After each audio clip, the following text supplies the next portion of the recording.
Bonjour à tous, bonjour à toutes. Bienvenue dans ce webinaire du mois de la data privacy et transparency. Ce webinaire fait suite à 7 articles de blog que nous avons publiés ce mois-ci et un livre blanc qui est sorti hier sur le sujet.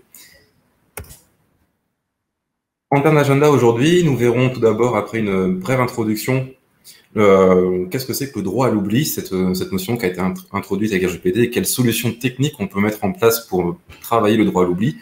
Ensuite, nous travaillerons le chiffrement homomorphique et enfin, nous terminerons sur une série de questions-réponses. Avec moi sur ce webinaire, Nathalie Fouette, qui est consultante data IA. Nathalie, je vais se présenter. Oui, donc Nathalie Fouet, donc je suis consultante, je travaille sur des projets data en tant que data engineer et data scientist, et je suis également ancienne juriste. Et Amine Kabashi, qui actuellement est un tout petit peu en retard suite à des problèmes de transport, donc il va nous rejoindre pendant le webinaire et qui vous présentera la partie chiffrement homomorphique, et donc moi-même, Mathieu Klotz, CTO Data chez Selenza. Pourquoi nous sommes là aujourd'hui? Tout d'abord, la problématique qu'on peut constater quotidiennement, c'est qu'il y a tous les jours, dans l'actualité, des problématiques de perte, de vol ou d'altération des données utilisateurs ou celles d'entreprise. Les chiffres sont édifiants. Si on prend les chiffres qui ont été publiés par la CNIL le 6 septembre 2021 et qui s'arrêtent actuellement à mai 2021, on voit qu'en 2019, on était à peu près à 20 000 signalements de fuite de données par les entreprises. En 2020, nous sommes passés à 25 000 fuites de données, donc une augmentation de quasiment 25%. Et surtout, ce que prévoit la CNIL, c'est une augmentation des chiffres de quasiment 100% sur 2021, ce qui est quand même extrêmement inquiétant. La problématique, surtout pour vous, entreprise, c'est quel va être l'impact sur les utilisateurs, mais aussi en interne. Le premier impact, du coup, c'est une perte de confiance de vos utilisateurs et surtout une image qui est très fortement dégradée. Je vais revenir à cette précédente. Donc, une image qui est très durablement dégradée. Et on peut voir un exemple très concret. Si on prend le cas des hôpitaux de Paris, ne serait-ce qu'au début septembre, quand tout le monde a annoncé qu'il y a une fuite de données sur l'intégralité des données, enfin des tests Covid qui ont été réalisés, c'est 1,8 million de données personnelles qui ont fuité, tout simplement, en clair, avec, en plus derrière, l'impact d'avoir des numéros de sécurité sociale, des informations personnelles qui sont diffusées worldwide, qui vont pouvoir favoriser derrière des problématiques de phishing, etc., etc. Du coup, la question qu'on peut se poser sur la PHP, est-ce qu'on peut avoir confiance pour aller chez eux pour faire nos prélèvements? Et surtout, quel impact pour eux en termes d'image? On n'a vraiment plus confiance en eux. La problématique, elle vient principalement d'où? Premièrement, d'infrastructures qui sont souvent mal sécurisées, et deuxièmement, des logiciels qui ne sont pas à jour. Ça, c'est vraiment, si on prend les chiffres de la CNIL, c'est vraiment le gros de ce qui provoque les fuites de données. Comment remédier à cette problématique? Il y a 3 piliers en fait sur lesquels il faut vraiment insister. Le premier, c'est que l'humain reste faillible. Il peut être faillible d'un point de vue financier, ne serait-ce que ça, c'est un point important. Potentiellement, on l'a déjà vu, des personnes internes des entreprises, internes ou prestataires, peu importe, qui ont accès à de la donnée et qui derrière revendent cette donnée à des personnes tierces. Et il y a aussi des attaquants qui ont toujours une longueur d'avance d'un point de vue technologie. C'est eux qui généralement découvrent les failles de sécurité en premier, qui les exploitent et qui derrière vont récupérer les données. La problématique, c'est que dès lors que vous stockez de la donnée, que celle-ci n'est pas chiffrée, quelle que soit votre infrastructure, quel que soit l'humain que vous avez derrière, vous êtes à risque. Comment remédier à cette problématique? Tout d'abord, avoir des personnes qui sont formées au risque sur votre donnée, qu'elles soient des données personnelles, des données financières, des données processus, etc. Il faut absolument que les personnes que vous avez dans votre entreprise soient formées, sachent identifier quel risque il y a à manipuler telle ou telle typologie de données. Il y a aussi, bien sûr, des contraintes légales et des processus légaux à respecter.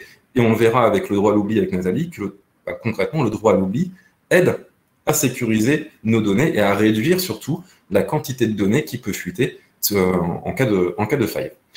Et enfin, le chiffrement de la donnée, on entend bien, si une donnée est chiffrée, elle est cryptée, peu importe si elle sort en fait de votre infrastructure, l'attaquant derrière ne pourra pas accéder à votre donnée.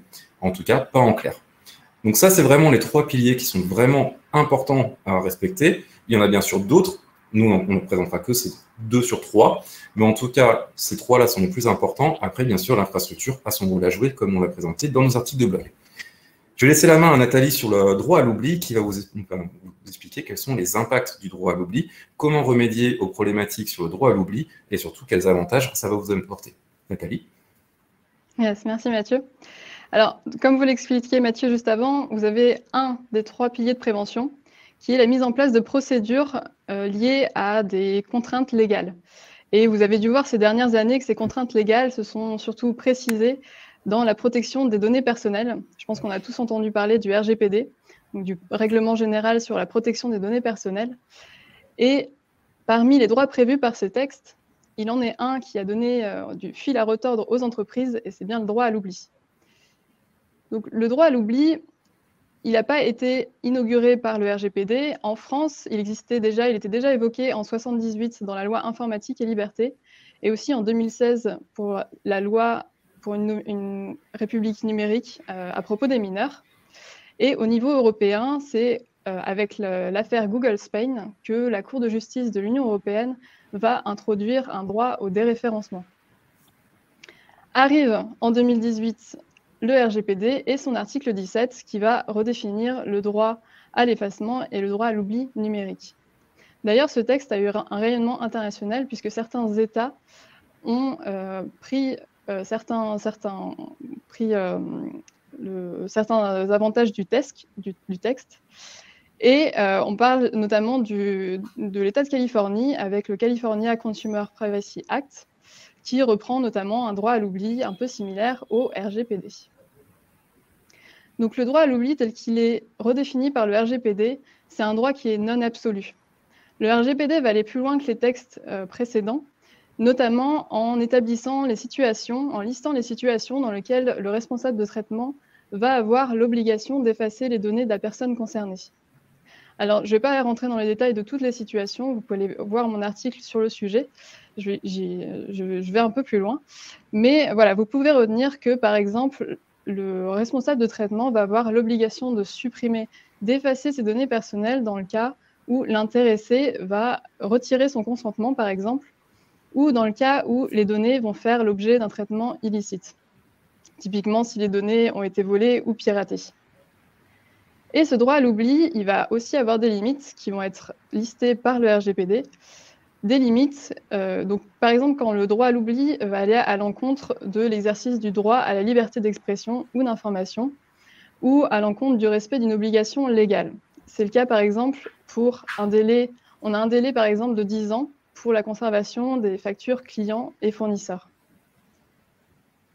Donc les procédures qu'on va mettre en place, elles vont être à déterminer en fonction d'un délai, ce délai d'1 mois, parce qu'en cas de non-exécution d'effacement des données personnelles ou en cas d'absence de réponse du responsable de traitement à la personne intéressée, après un délai d'1 mois, cette personne concernée peut saisir la CNIL, la Commission nationale de l'informatique et des libertés, qui est l'autorité de contrôle en France. Et ce délai, donc, ça va nous permettre de prévoir 2 types de procédures, avec d'une part le data lake, qui est finalement le système actif, et en fait, on va distinguer avec les archives et les backups, parce que pour ce cas-là, le délai d'1 mois va être un peu plus compliqué à implémenter. Donc, on va commencer par le data lake. Et pour le data lake, au départ, c'est vrai qu'on avait un problème, on l'envisageait un peu comme allant à l'encontre du principe de minimisation, qui est aussi posé par le RGPD, mais finalement, c'est un outil qui va nous permettre d'avoir une vision globale de nos données, et notamment les données personnelles. Mais pour ça, il faut bien maîtriser son data lake, et on va vous présenter 2 outils, que sont le format Delta Lake et le Change Data Feed. Donc, pour ce qui est du format Delta Lake, c'est un format qui est développé par Databricks, c'est un projet open source, qui va vous permettre de fiabiliser les données de votre data lake en ajoutant notamment des transactions, des propriétés acides aux transactions que vous allez effectuer. Une autre fonctionnalité qui va nous intéresser, c'est la gestion de l'historique. Une table Delta, c'est quoi? C'est typiquement des fichiers parquets avec des logs transactionnels. Et ça va vous donner la possibilité de requêter une table à un état passé. Troisième fonctionnalité qui va beaucoup nous intéresser, c'est l'ajout des opérations de type insert, update et surtout delete pour supprimer nos données personnelles. Donc, je ne vais pas aller dans le détail d'un tutoriel, ça aussi vous pouvez aller voir mon article là-dessus. Les 3 étapes que vous devez retenir, c'est que la première, c'est la conversion des données, parce que le delta lake, il applique une surcouche à un stockage classique de type parquet. Donc, avant de pouvoir utiliser les opérations type delete, vous devez convertir vos données brutes. Typiquement, un fichier parquet, CSV ou JSON, vous devez d'abord le convertir au format delta. Une fois que cette première étape est faite, vous pouvez ensuite utiliser les opérations de delete. Donc là, par exemple, je vais supprimer les customers consignés dans ma table customer en fonction d'une autre table qui consigne uniquement les ID des customers à supprimer, qui ont demandé à être supprimés. Et une dernière fonctionnalité qui est très utile aussi et qui est très importante dans notre sujet, c'est la fonctionnalité vacuum, parce qu'en fait, Delta Lake, il va garde l'historique en fait de la table pendant 30 jours. Ça signifie que on va pouvoir en fait revenir à une version antérieure de la table grâce à cet historique, alors même qu'on aurait supprimé des données personnelles dans cette table. Donc pour éviter ça, on va pouvoir utiliser Vacuum et supprimer les fichiers qui ne sont plus référencés dans une table Delta Lake et qui sont antérieurs à un certain seuil de rétention. Donc par défaut, c'est un seuil de rétention de 7 jours. Et donc là, vous pouvez voir par exemple que j'ai changé ce seuil à un seuil de 24 jours. Donc voilà, le format Delta, ça va vous permettre de vous aider à supprimer ces données personnelles grâce notamment à l'opération delete. Et on va voir maintenant comment propager ces modifications dans tout votre système grâce à la propriété, une fonctionnalité qui s'appelle le Change Data Feed.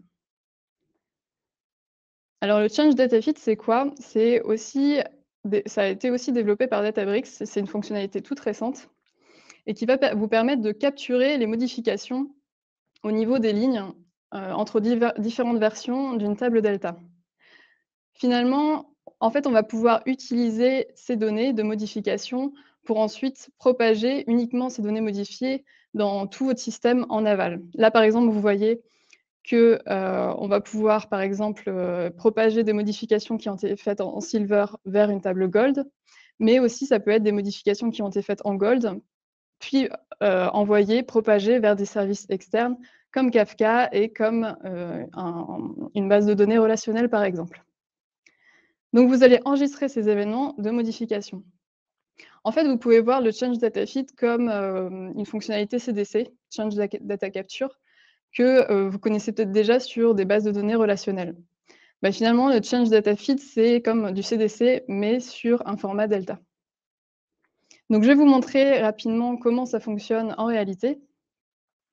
Avant ça, je vais vous expliquer le use case qui va être utilisé. Donc, je vais me servir de modifications que je vais faire en table silver et que je vais propager en table gold. Je vais avoir une première table silver avec donc une liste de pays. Et pour chaque pays, je vais avoir une colonne de personnes vaccinées et une deuxième colonne du nombre de doses disponibles par pays.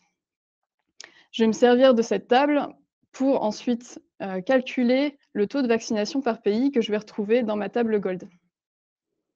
Donc, je vais pouvoir aller sur mon environnement Databricks pour vous montrer comment ça fonctionne. Voilà, donc j'espère que vous voyez bien. Donc le début est un peu flou, mais c'est normal. Ça s'ajuste. Donc en fait, ce qu'il faut faire attention, c'est que la fonctionnalité Change Data Feed, elle n'est pas activée par défaut sur votre environnement, sur vos tables. Donc vous allez tout simplement utiliser la commande alter table pour changer la propriété Enable Change Data Feed pour la mettre à true, pour l'activer. Une fois que la fonctionnalité Change Data Feed est activée, on va pouvoir faire nos modifications. Donc, je vais insérer par exemple le pays France. Je vais updater les États-Unis pour changer le nombre de vaccinés de 10 000 à 100 000. Et je vais supprimer aussi le Canada.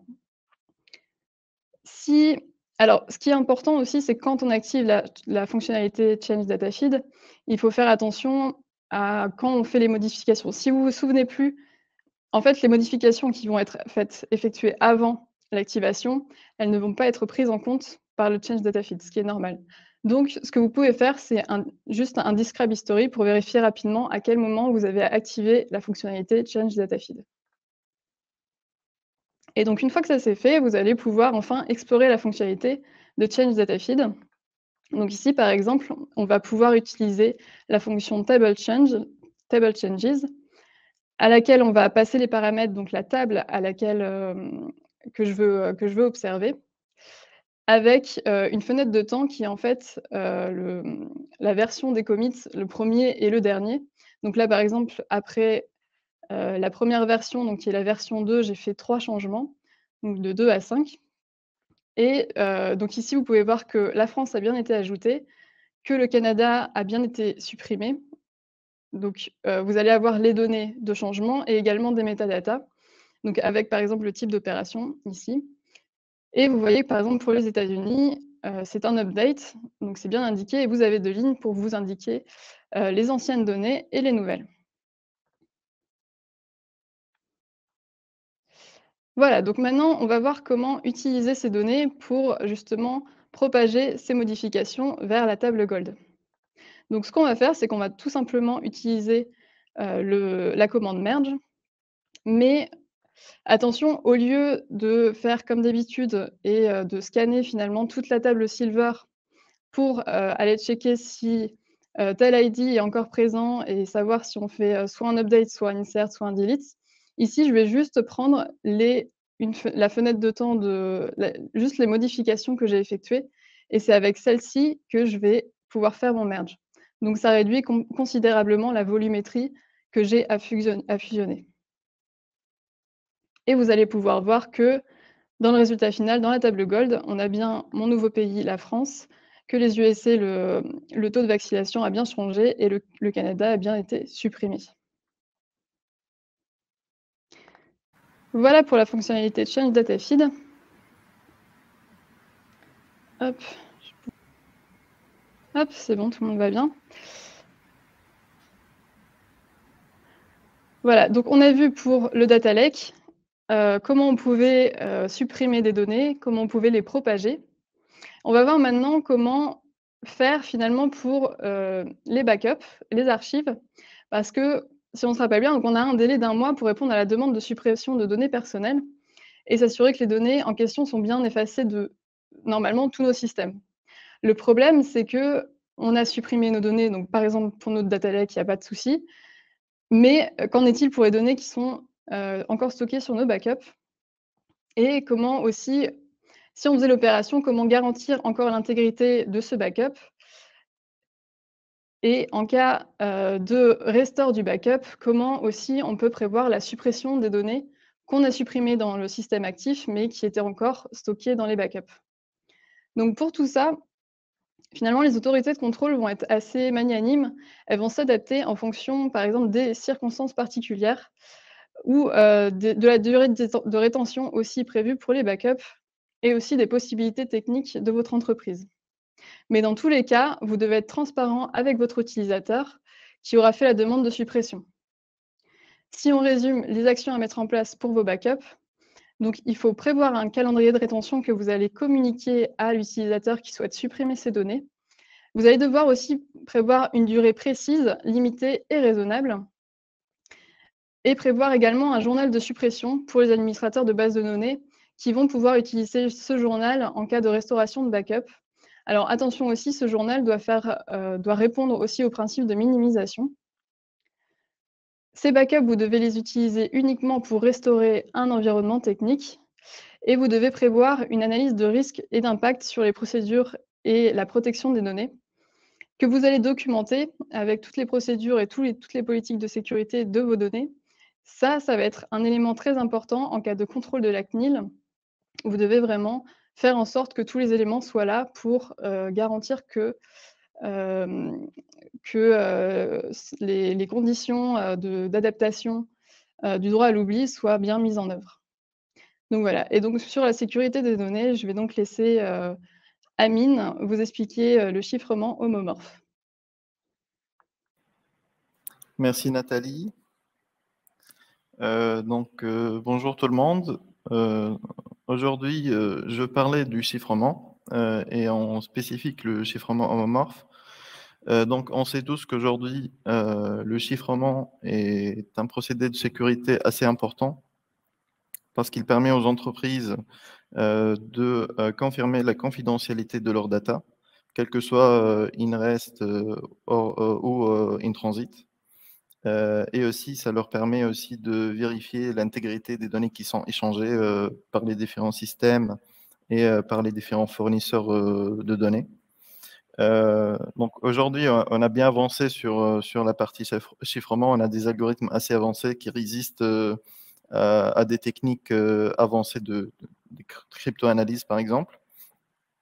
Par contre, les schémas de chiffrement classiques, donc comme le RSA par exemple, et ils souffrent tous de problèmes. Et le problème, c'est que nécessairement, il faut à certains moments décrypter la donnée pour faire des opérations avec. Donc malheureusement, les entreprises, ils peuvent pas tout simplement garder les données en mode crypté. Donc à certains moments, ils ont besoin de décrypter ces données-là et de faire des opérations avec. Et à ce moment-là, si par exemple une personne malveillante réussit à s'introduire sur les systèmes de traitement, il va pouvoir exploiter les données, malgré toutes les mesures de sécurité.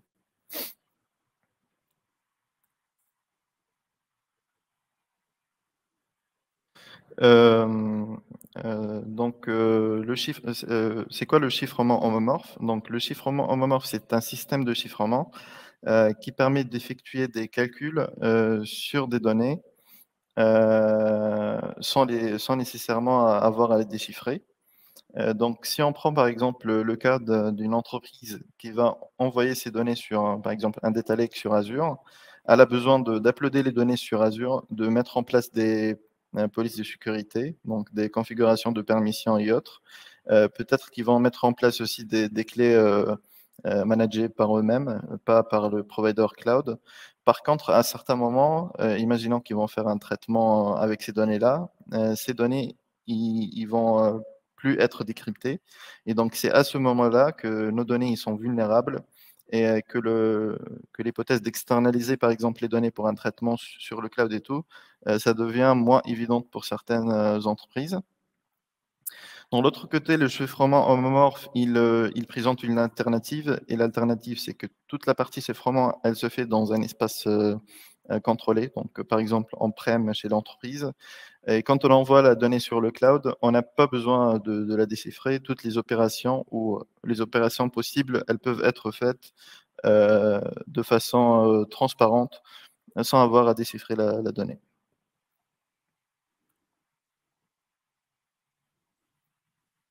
Le concept en fait de chiffrement homomorphe, c'est pas un nouveau concept. Ça date dès 1976. Et en fait, on a commencé par plusieurs familles de schémas de chiffrement homomorphe. Au départ, c'était les chiffrements partiellement homomorphes. Et qu'est-ce que ça veut dire? Ça veut dire que ces schémas-là, ils permettent de faire une seule opération avec un nombre limité de fois. Donc, par exemple, on peut faire des additions avec des entiers chiffrés ou des vecteurs d'entiers chiffrés sans avoir à les décrypter. Ça présente des limites directement parce que le nombre de use cases qu'on peut faire avec une seule opération est assez limité, donc c'est pas applicable pour faire grand chose, quoi. Donc après, avec l'avancement, on est passé à un chiffrement qui s'appelle quelque peu homomorphe et qui permettait en fait de faire plusieurs opérations, par exemple l'opération d'addition et l'opération de multiplication.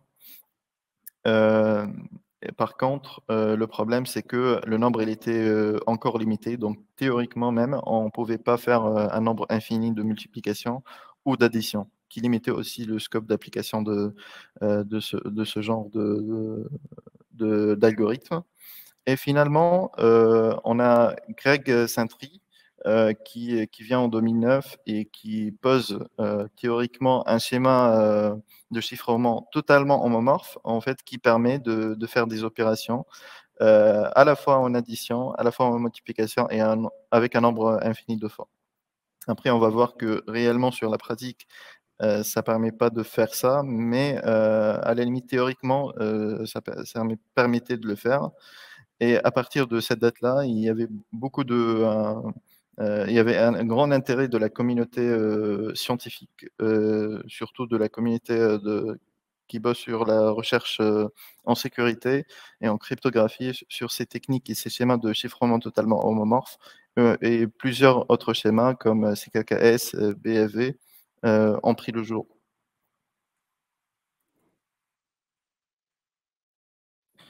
Donc voilà, prenons un exemple. Par exemple, si on voulait faire un système de vote, mais avec un flux de chiffrement classique, ce qu'il fallait faire, il fallait en fait développer une sorte d'application ou autre qui permet d'enregistrer les votes des utilisateurs. Après, on envoie ces votes-là vers un data store, par exemple sur le cloud ou autre. Toute la partie de transmission et tout, on peut la sécuriser. Et elle est généralement sécurisée aujourd'hui avec les services providés du cloud.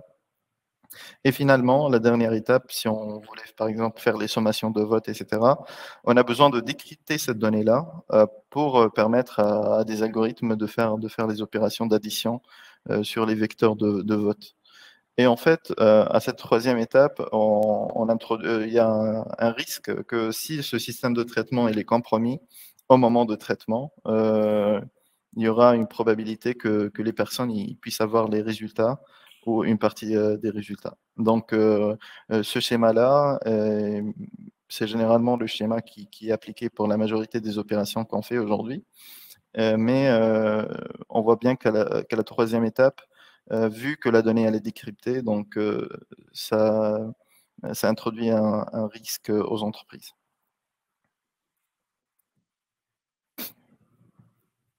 L'alternative avec un flux de chiffrement homomorphe, c'est de faire la partie crypto des votes, la partie chiffrement sur un espace contrôlé, par exemple dans l'application elle-même ou dans un réseau on-prem. Après, la partie stockage et traitement, ils se font dans un espace externe, par exemple dans un fournisseur cloud, sur un provider cloud. Et en fait, il faut noter que la deuxième et la troisième étape, on n'a pas besoin des clés. Donc, même les clés, on peut les garder chez nous. On n'envoie que la donnée chiffrée. Et vu que les propriétés du chiffrement homomorphe permettent, par exemple, de faire des additions et des multiplications de vecteurs, on pourra facilement faire l'addition des vecteurs de vote. Et finalement, à la quatrième étape, on renvoie le résultat depuis le provider cloud vers le on-prem. Et puisqu'on a les clés en on-prem, c'est que nous qui peuvent voir les résultats. Donc, si on suppose c'est le même cas, il y a une personne malveillante qui s'est introduite à l'étape 3, il va pouvoir récupérer que des valeurs cryptées de ces vecteurs de vote.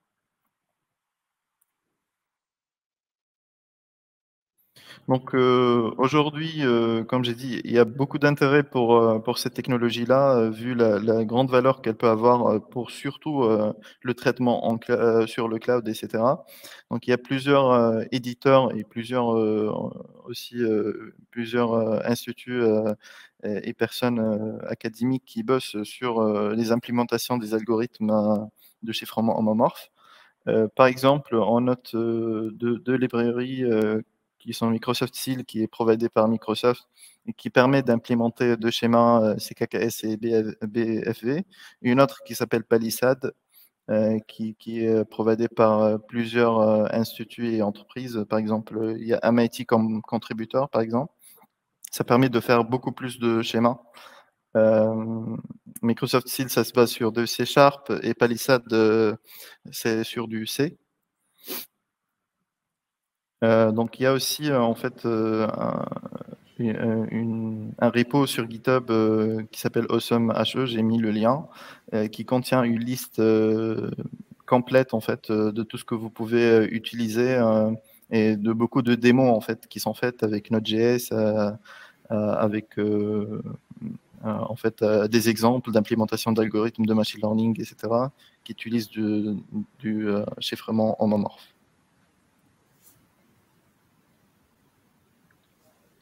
En fait, pour la démonstration, j'ai voulu trouver une méthode facile de vous montrer en fait à quoi ça ressemble réellement.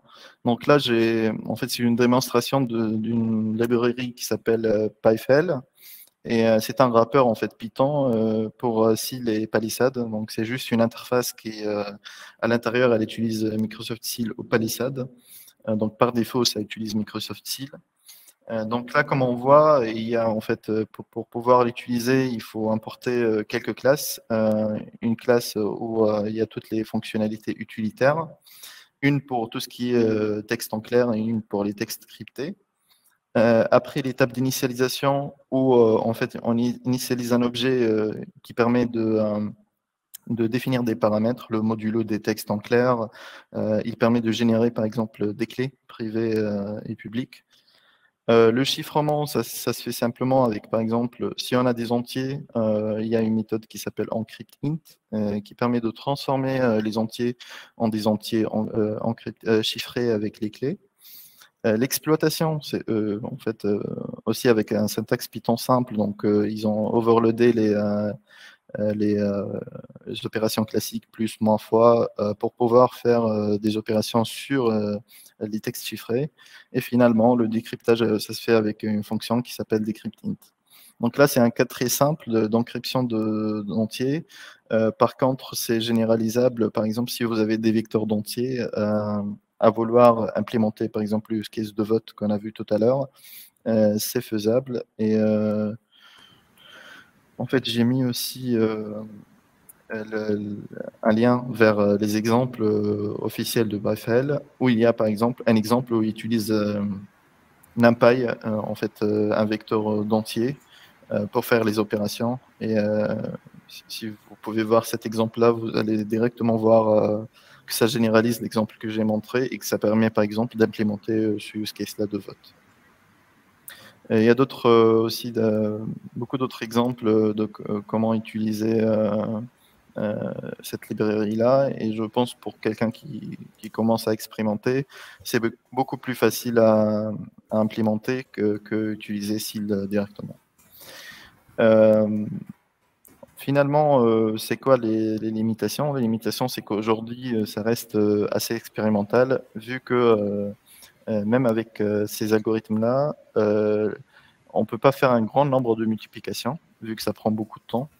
Théoriquement, c'est possible, mais pratiquement, ça prend du temps. On distingue des alternatives, par exemple les SMPC et les Trusted Execution Environment, qui, entre autres, le SMPC, en fait, le SMPC, ça permet de diviser la donnée en des petites partitions et de faire les traitements sur les partitions, donc à limiter le scope de ce qui peut être exploité si quelqu'un pirate le système.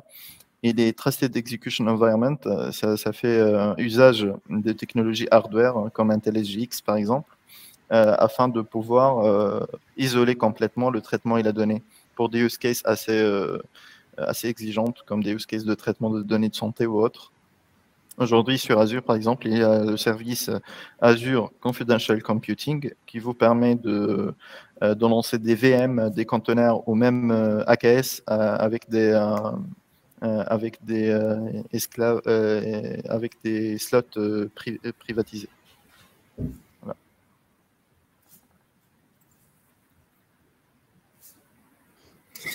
Merci Amine.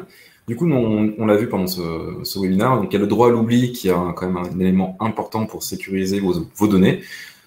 Là, on a parlé dans le cadre de données personnelles, mais néanmoins, c'est quand même des processus que l'on peut appliquer à l'ensemble de vos données, que ce soit des données personnelles, des données d'entreprise, des données financières.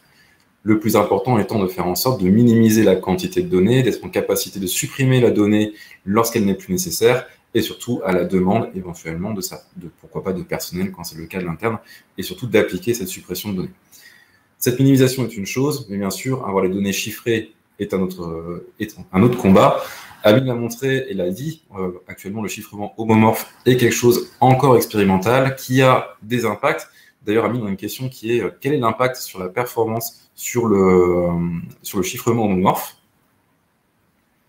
Est-ce que tu as quelques métriques sur le sujet?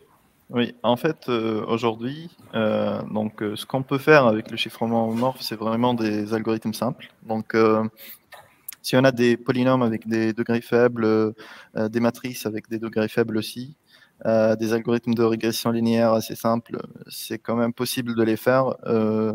C'est pas transparent par rapport à tout ce qui est algorithme en clair et algorithme homomorphe, mais ça reste acceptable. Par contre, si on a des algorithmes avancés ou des transformations sur une grande quantité de données, ça reste que tout ce qui est confidential computing et les trusted execution environment, c'est la solution la plus recommandée aujourd'hui. Donc c'est bien le chiffrement du futur, mais aujourd'hui, il n'est pas encore là. Okay. Donc, notre question de Johan, c'est quelles équipes sont impliquées dans ces différentes étapes, que ce soit le droit à l'oubli, le chiffrement de la donnée, comment sont faites les sensibilisations, voire les formations aux utilisateurs, et en général en France, comment sommes-nous positionnés sur le sujet? En général en France, je vais répondre franchement, ça dépend beaucoup des entreprises. Les entreprises qui sont plutôt dans le domaine de l'e-commerce, je trouve, en tout cas de mon expérience, qu'elles sont plutôt avancées sur le sujet de la RGPD. Sur le chiffrement, pas tout à fait. Dans le domaine de la santé, c'est extrêmement variable et on s'en rend compte encore une fois, ne serait-ce qu'avec les hôpitaux, où là, pendant le Covid, on a vu énormément de laboratoires se faire pirater, récupérer des données en clair de nos utilisateurs. Donc là-dessus, il y a encore un vrai chantier. Et si on prend les statistiques de la CNIL, on se rend compte qu'il y a vraiment tout type d'entreprises qui se font pirater leurs données et qu'il y a énormément de données personnelles en fait dans le lot et que, à mon sens, le droit à l'oubli, pourquoi pas, c'est à peu près traité, mais néanmoins, l'automatisation du droit à l'oubli ne l'est pas actuellement, pas bien en tout cas, et surtout, la sensibilisation, on se rend compte qu'elle est quasiment absente et que finalement, les entreprises se sensibilisent une fois qu'elles sont attaquées. Si vous prenez les statistiques de la CNIL, vous avez vraiment tout type d'entreprise. Ça peut être de l'immobilier, ça peut être de la santé, ça peut être des sociétés en informatique, etc. Il y a vraiment tout. Pour les personnes à former et les formations, Nathalie, je te reste répondre à cet élément-là. Oui, alors tout d'abord, le RGPD déjà prévoit pour certains la désignation d'un Data Protection Officer. Donc c'est lui qui, dans une entreprise, va vraiment driver toute la partie sensibilisation, collecte des données et voilà, avoir vraiment l'ensemble des données personnelles, avoir vraiment une vision globale. Et donc toutes les actions, c'est lui qui va les mener. Et qui va faire la sensibilisation. Côté sensibilisation, on a aussi la CNIL en France, donc l'autorité de contrôle française, qui joue vraiment un très très grand rôle de sensibilisation. Donc si vous avez des questions, si vous avez besoin de formation aussi, vous pouvez aller les voir, vous pouvez leur poser des questions directement. Et ils font vraiment un très très gros travail de sensibilisation pour les entreprises. Pour le droit à l'oubli, alors je sais que pour les publications de données personnelles sur Internet, les plaintes à la CNIL représentent à peu près 1/3 des plaintes totales. Et sur les formations, vous avez des organismes qui seront aussi désignés par la CNIL. Et vous avez certains organismes privés aussi, comme nous, qui présentent aussi des formations sur la sensibilisation au droit à l'oubli, mais aussi tout ce qui est question de protection des données personnelles. Donc, vous verrez ça dans les prochaines semaines.